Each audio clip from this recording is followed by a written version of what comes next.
If I ask you for a trip to Greece for my birthday and you get me anything other than a trip to Greece for my birthday, especially when we, our family, can afford not just one trip to Greece, like a 50, 100 trips to Greece. And the reason I want a trip to Greece is because I'm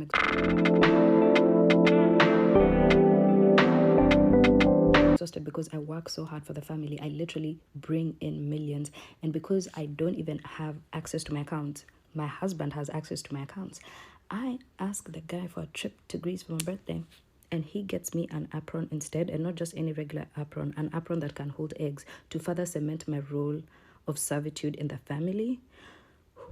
I would absolutely, like, that will be the last straw, the thing that makes me run mad. And if you don't know who I'm talking about the lady from Ballerina Farm, the lady who cosplays being a child wife on TikTok. Her husband literally got her an apron, full stop, for her birthday. I want to let you know that this lady takes care of 8 kids. The husband refuses to get any help to help her with taking care of the kids. She creates content. She makes almost all of their food from scratch. I'm talking milking cows. And there's an article that was written about it. I think it was in the New York Times, and there's a billion people who've done very good summaries of what the article talks about. But here's what you need to know.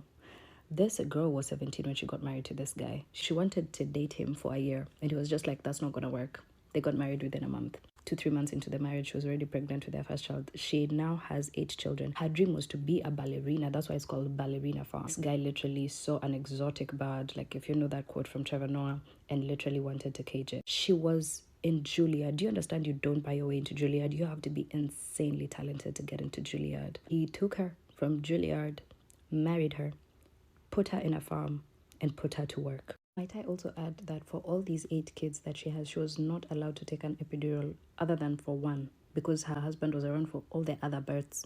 He did not allow her to take an epidural. It's very easy to come here and be like, she should just leave. Remember how hard it was to live your little situationship or relationship that lasted 6-7 months, 2-3 years that you still talk about to date? And imagine leaving her situation, especially considering her situation started when she was 17. My heart literally breaks for her. And it's so unfortunate that her situation has literally made me understand the moms who sometimes get up and leave their kids. I used to think that it's so wrong. But do you understand? If she got up right now and left, obviously, like, there's the very bad fact that these kids would grow up without a mom. But I promise you, that guy would get help now, immediately.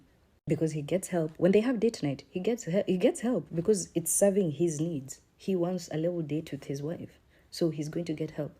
But he completely refuses to get her help for day to day, despite all the millions they have. I also want to tell you that this guy's father owns JetBlue. Like, they own planes. They have money, paper. If she was to get up and leave, I unfortunately have to say that I will understand. I'll be like, I get you. It's difficult. It's a bad situation, but I get you. I hear you, and I understand what you mean. Hear me out though. For me to sympathize with her is because we share similar experiences. She's a young woman who married an older man with money. She then gets pregnant for him, persuades her, and then she gets to live her dream of being a ballerina dancer so that he can fulfill his dreams through her.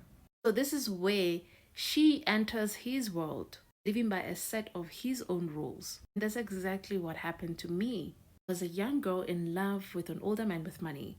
Since she got married when she was 17, fortunately for me, I wasn't allowed to be pregnant as a minor. So I was authorized to be on birth control.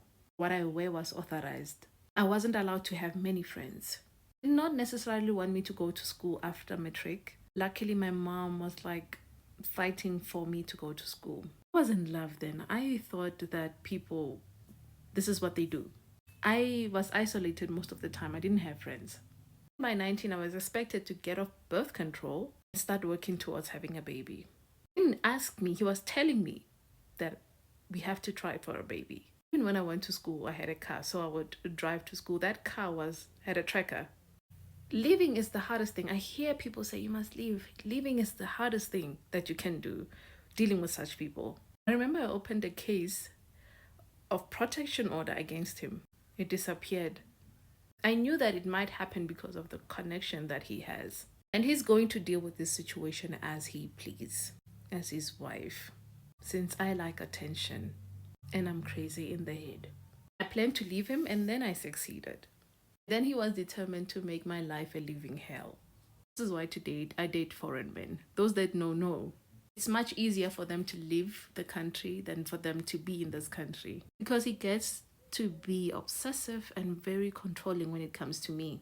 He always said to me that he made me who I am today, that another man is going to labor from his sweat.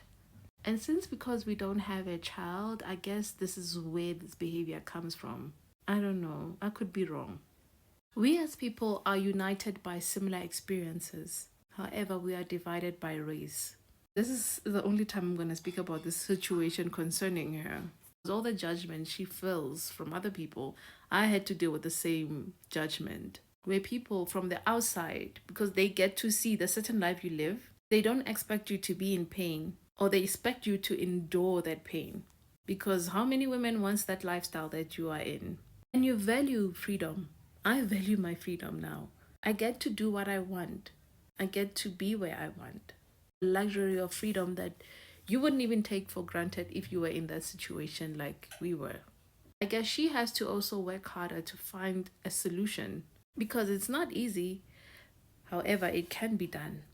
You can escape, just like I managed to escape, and we talk about it today. If you're still buying property under your personal name, you are missing out on these benefits. So buying your property under business, there are tax benefits, because remember something, when you are taxed, what they look at is your income versus expenses. That's where you are taxed. So remember this, the older you get and the closer you are to retirement, the more of a risk you become to the banks. But as a business, the older your business gets, the more cash flow you actually get from your business, the more the bank will say that you are credible for applying for this loan. So this is what I did when I was 20 years old. Mind you, I didn't know this when I was younger. My main objective and focus was to leave my ex-husband then. I did not want him to trace me and the businesses that I'm creating behind his back. With the help of my sister, Dinah, the business owner is me. My cows are not registered under my personal name. My cows are registered under a business name. I didn't know the benefits. I just wanted to leave him without making noise. Even when he was fighting for my assets, he realized that my name has nothing because that was the main goal that I was fighting to protect. This is something you should also consider doing. When you buy a house or you do anything, register it under a business. What will become bankrupt or what will collapse is the business, not your name. It will remain intact. I'm going to summarize it for you, and hopefully it answers your questions. I'm not an expert. This is just personal experience. Should you decide to take this route, I advise you to seek professional assistance.